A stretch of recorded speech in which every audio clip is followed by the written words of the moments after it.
অনেক লোক আছে দেখবেন বুড়ো বয়সে আসলে ভালো হয়ে যায়, বয়স ভারী হয়ে গেলে ফেরেশতা হয়ে যায়, হাজী সাহেব হয়ে যায়, নামাজি সাহেব হয়ে যায়, মুসল্লি সাহেব হয়ে যায়, সভাপতি সাহেব হয়ে যায়, সেক্রেটারি সাহেব হয়ে যায়, সব সাহেব হয়ে যায়।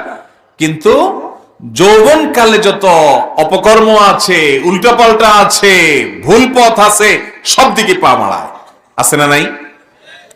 আমাদের যুবক ভাইরা যারা এখন আছেন, আপনারা হয়তো মনে করছেন যে যৌবনের উচ্ছলতা, এই উন্মাদনা, যা খুশি তা করব, এরপরে বৃদ্ধ বয়সে সে আল্লাহ বিল্লাহ করে সব সোজা করে ফেলবো। না ভাই, কিয়ামতের ময়দানে আল্লাহ জিজ্ঞাসা করবেন বৃদ্ধকাল সম্পর্কে না, বুড়া হওয়ার পরে তুমি কি করছো এটা আল্লাহ জিজ্ঞাসা করবেন না।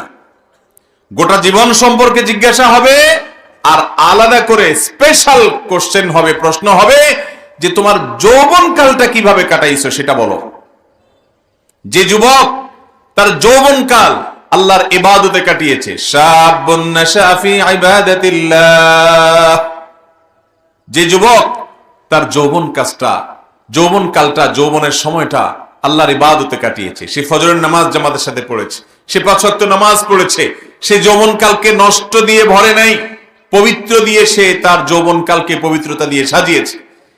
এই যুবক সেদিন বলতে পারবে, আল্লাহ, আমার সময়ের যুবকরা হারামের পথে গেছে, জিনার পথে গেছে, বিবাহ বহির্ভূত হারাম রিলেশন করেছে, আমি করি নাই।